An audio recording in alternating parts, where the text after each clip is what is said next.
ಮನೇಲಿ ಸುಲಭವಾಗಿ ಮಾಡ್ಕೊಳ್ಳೋ ವಿಧಾನ. ಸ್ವಲ್ಪ ಬಾಳೆಹಣ್ಣು ಬೆಂದಂಗಾಗತ್ತೆ. ಇವಾಗ ರವೆ ಹಾಕ್ಬೇಕು. ನೀರು ಮರಳ್ತಾ ಇದೆ.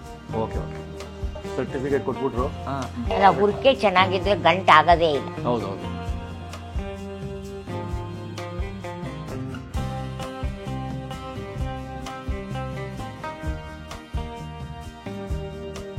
ಹಲವೆ ಅಮ್ಮವ್ರದ್ದು ಹಳೆ ಕಾಲದ್ದು ಅವ್ರ ಶೈಲಿ.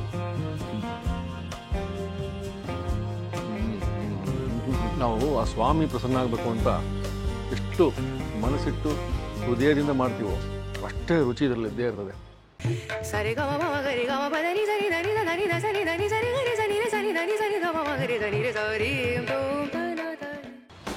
ಮತ್ತೊಮ್ಮೆ ಎಲ್ಲರಿಗೂ ಸ್ವಾಗತ ಮತ್ತು ನಮಸ್ಕಾರ. ಸಪಾದ ಭಕ್ಷ ಶ್ರೀರಾಮ್ಪುರ ಅಹಲ್ಯಬಾಯಿ ಅಮ್ಮರ ಅಡುಗೆ ಮನೆ ಹಿಂದ್ಗಡೆ ಇದೆ. ನಾವು ಹೋಗ್ಬೇಕು ಒಳಗಡೆ. ಇವಾಗ ಬನ್ನಿ, ಅದ್ಭುತವಾದ ಅವರ ಶೈಲಿಯ ಸತ್ಯನಾರಾಯಣ ಪ್ರಸಾದ, ಸಪಾದ ಭಕ್ಷ ಅಂತಾರಲ್ಲ, ಸತ್ಯನಾರಾಯಣ ಪ್ರಸಾದ ಅಪ್ಪಟ ಇರಬೇಕು ಆ ರೀತಿ ತೋರಿಸ್ತೀನಿ. ಬನ್ನಿ, ತುಂಬ ಇಷ್ಟಪಡ್ತೀರಾ ಅಂದರು. ನಮಗೆ ಅವ್ರು ಕೊಡೋ ರುಚಿ ಅವರೇ ಹೇಳಿದ ಮೇಲೆ ತಡೆಯೋಕ್ಕೆ ಆಗಲ್ಲ.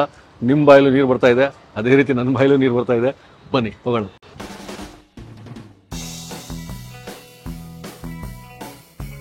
ಅಮ್ಮ ನಮಸ್ಕಾರ. ನಮಸ್ಕಾರ.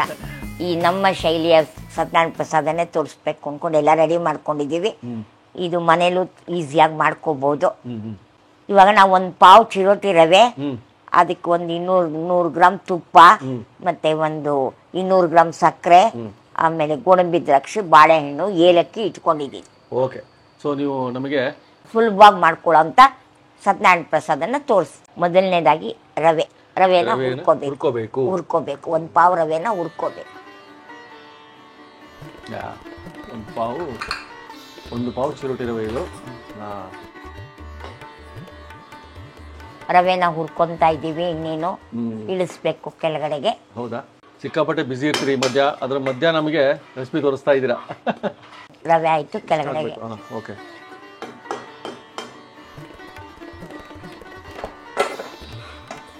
ಮೊದಲನೇ ಹಂತ ಮುಗೀತು. ರವೆ ಹುರ್ಕೊಂಡಿದ್ದು ರೆಡಿ ಆಗಿದೆ. ಇವಾಗ ತುಪ್ಪ ಹಾಕೊಂಡು. ಎಷ್ಟು ತುಪ್ಪ ಇದೆ ಅಂತ ಹೇಳಿದ್ರಿ ಅವಾಗ? 200 ಗ್ರಾಮ್ ತುಪ್ಪ ಅಂತಂದಿದ್ದೆ. ಈಗ ಅದ್ರೊಳಗೆ ಅರ್ಧ ಹಾಕೋತಾ ಇದ್ದೀವಿ. ದ್ರಾಕ್ಷಿ ಗೋಡಂಬಿ ಕರ್ಕೋಬೇಕು. ಸರಿ, 100 ಗ್ರಾಮ್ ಹಾಕೋದು. ಹಾಕಪ್ಪ, ಇನ್ನೂ ಒಂಚೂರು ಹಾಕು. ಸಾಕು. ದ್ರಾಕ್ಷಿ ಹುರಿಯೋದೇನು ಬೇಡ, ಹಾಗೆ ರವೆ ಮೇಲೆ ಹಾಕೋಬೋದು. ಗೋಡಂಬಿ ಆದಮೇಲೆ ಕೆಂಪಾಯ್ತು. ಆಯ್ತಾ? ಕೆಂಪಿಗೆ ಇವಾಗ ತೆಗೆದು ರವೆ ಮೇಲೆ ಹಾಕೊಂಡ್ಬಿಡೋದು.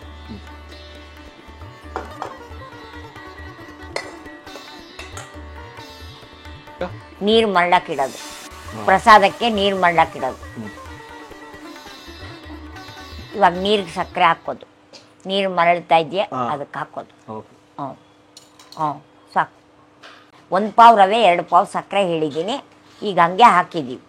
ಬಾಳೆಹಣ್ಣು ಸಿಪ್ಪೆ ಸುಲ್ಕೊಂಡು ಉದ್ದಕ್ಕೆ ಕಟ್ ಮಾಡಿಕೊಂಡು ಅದನ್ನು ಭಾಗ ಮಾಡಿದ್ರೆ ಇದು ಸ್ವಲ್ಪ ಕಾಯಿ ಮೇಲಿದೆ. ಹಣ್ಣಾಗಿರ್ಬೇಕು ಬಾಳೆಹಣ್ಣು. ಸ್ವಲ್ಪ ಕಾಯಿ ಥರ ಇದೆ. ಹಣ್ಣಾಗಿದ್ರೆ ಚೆನ್ನಾಗಿರುತ್ತೆ.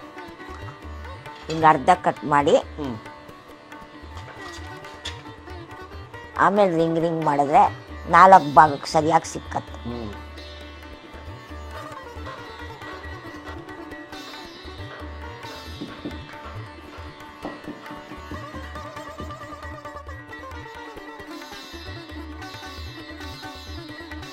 ನೀರಿಗೆ ಸ್ವಲ್ಪ ಏಲಕ್ಕಿ ಕಾಯಿ ಹಾಕೊಳ್ಳೋದು. ಸಿಪ್ಪೆ ಸವೇತ ಹಾಕೋ.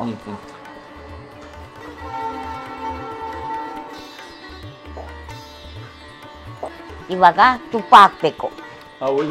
ಉಳಿದಿರೋ ತುಪ್ಪ ಎಲ್ಲ ಹಾಕ್ಬಿಡೋದು. ಅದ್ರ ಜೊತೆಗೆ ಈ ಬಾಳೆಹಣ್ಣು ಹಾಕೋದು. ಸ್ವಲ್ಪ ಬಾಳೆಹಣ್ಣು ಬೆಂದಂಗಾಗತ್ತೆ. ಇವಾಗ ದ್ರಾಕ್ಷಿ ಹಾಕ್ಬೇಕು.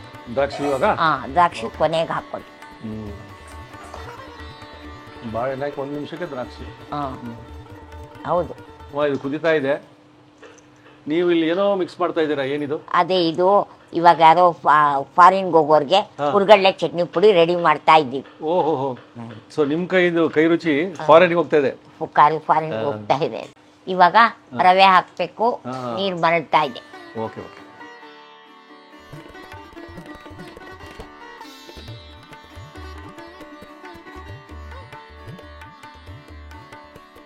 ಏನು ಬಿಡಿ ಆಗತ್ತೆ, ಚೆನ್ನಾಗಿ ಹುರಿದಿದ್ಯಾ, ಏನು ಯೋಚನೆ ಮಾಡ್ಬೇಕು.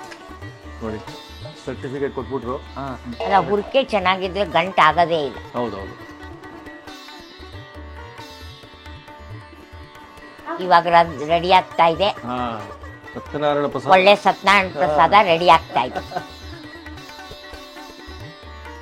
ರವೆ ಒಂದು ಹದಕ್ಕೆ ಬೆಂದು ಇವಾಗ ಸತ್ಯನಾರಾಯಣ ಪ್ರಸಾದ ರೆಡಿ ಆಗ್ತಾ ಇದೆ. ಇನ್ನೊಂದು ಸ್ವಲ್ಪ ತುಪ್ಪ ಹಾಕ್ಬೇಕು. ಬರ್ತಿ ನಾವು ಇನ್ನೂ ಸ್ವಲ್ಪ ತುಪ್ಪ ಹಾಕ್ತಾ ಇದೀವಿ.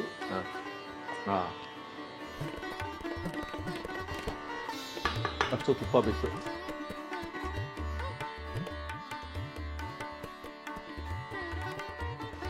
ಬಾಬಾ ಬಾಬಾ ಬಾಬಾ, ನಿಮ್ಮ ಶೈಲಿ ನಮ್ಮ ಶೈಲಿಯ ಅದೇ ಹಳೆ ಕಾಲದ್ದೇ.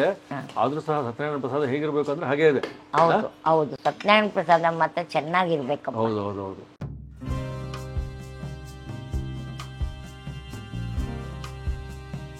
ಸತ್ಯನಾರಾಯಣ ಕೃಪೆ ಎಲ್ಲರಿಗೂ ಇರ್ಲಿ. ಮಾಡಿ ತೋರಿಸಿದ್ರಿ ನೀವು. ಇವಾಗ ಸತ್ಯನಾರಾಯಣ ಪ್ರಸಾದ ರೆಡಿಯಾಗಿದೆ. ಇದನ್ನ ಯಾವ್ದು ಡೆಕೋರೇಷನ್ ತರ ಎಲ್ಲ ಏನು ಮಾಡೋದು ಬೇಡ, ಸುಮ್ಮನೆ ತಟ್ಟೆಗೆ ಹಾಕಿ ಎಲ್ಲರಿಗೂ ಪ್ರಸಾದ ದೇವ್ರಿಗೆ ನೈವೇದ್ಯ ತೋರಿಸಿ ಪ್ರಸಾದ ವಿನಿಯೋಗ ಮಾಡ್ಬೋದು.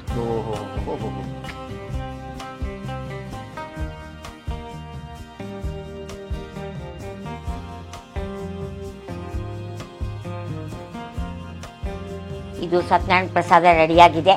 ಮನೇಲಿ ಸುಲಭವಾಗಿ ಮಾಡ್ಕೊಳ್ಳೋ ವಿಧಾನ. ಇದಕ್ಕೆ ಇನ್ನೇನು ಬೇರೆದೇನು ತುಂಬ ಬೇಡ. ನಾವು ತೋರಿಸಿರೋ ಇಂಗ್ರೀಡಿಯೆಂಟು ಮಾಡಿರೋ ವಿಧಾನ ಗಮನಿಸಿ ಸತ್ಯನಾರಾಯಣ ಪ್ರಸಾದ ಮಾಡಿಕೊಂಡ್ರೆ ಭಾಳ ಚೆನ್ನಾಗಿರುತ್ತೆ. ಸತ್ಯನಾರಾಯಣ ಪ್ರಸಾದ ಸಪಾದ ಭಕ್ಷ ಅಂತಿರಲ್ಲ, ಅಹಲ್ಯಾಬಾಯಿ ಅಮ್ಮವ್ರದ್ದು ಹಳೆ ಕಾಲದ್ದು ಅವ್ರ ಶೈಲಿ. ಏನು ಹೇಳೋದು, ಅದು ಸತ್ಯನಾರಾಯಣ ಪ್ರಸಾದ. ಇನ್ನೇನು ಹೇಳೋದು. ಆ ರುಚಿಗೆ ಕಾಯ್ತಾ ಇರ್ತೀವಿ ನಾವು ಎಲ್ಲ ಕಡೆ ಪೂಜೆ ಇದ್ದಾಗ. ಇವತ್ತು ಅಹಲ್ಯಾಬಾಯಿ ಅಮ್ಮವ್ರದ್ದು ಕೈ ರುಚಿಗೆ ಕಾಯ್ತಾ ಇದ್ದೀನಿ.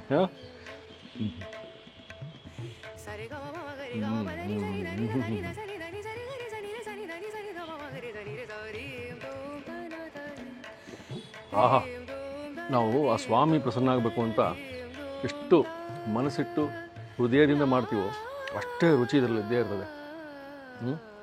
ದೇವರಿಗೆ ಇಂಥ ನೈವೇದ್ಯ ಕೊಡಲೇಬೇಕು. ಇನ್ನು ಜಾಸ್ತಿ ಇದನ್ನು ವಿವರಿಸಲೂಬಾರ್ದು. ಅದ್ಭುತವಾಗಿ ಮಾಡಿದ್ದಾರೆ. ನೀವು ಮನೇಲಿ ಇದೇ ರೀತಿ ಸತ್ಯನಾರಾಯಣ ಪ್ರಸಾದ ಅಂತ ಮಾಡ್ಕೋಬೇಕು ಅಂದರೆ ಈ ಒಂದು ಶೈಲಿಯಲ್ಲೇ ಮಾಡಬೇಕು ಅಂತ ಹೇಳಿದರು. ಮಾಡ್ಕೊಳ್ಳಿ. ಅದ್ಭುತವಾಗಿದೆ. ಮತ್ತೆ ಮುಂದಿನ ಸಲ ಇನ್ನು ಯಾವ ರೆಸಿಪಿ ನೋಡ್ಬಿಡೋಣ. ನಾಳೆ ಸಾಯಂಕಾಲಕ್ಕೆ ನಂಗೆ ಆಗತ್ತೆ. ಬೆಳಗ್ಗೆ ನನ್ನ ಲಂಚ್ ಅವರ್ ಮುಗಿದ ತಕ್ಷಣ ಮಾಡ್ಕೊಡ್ತೀನಿ. ಆಯ್ತು.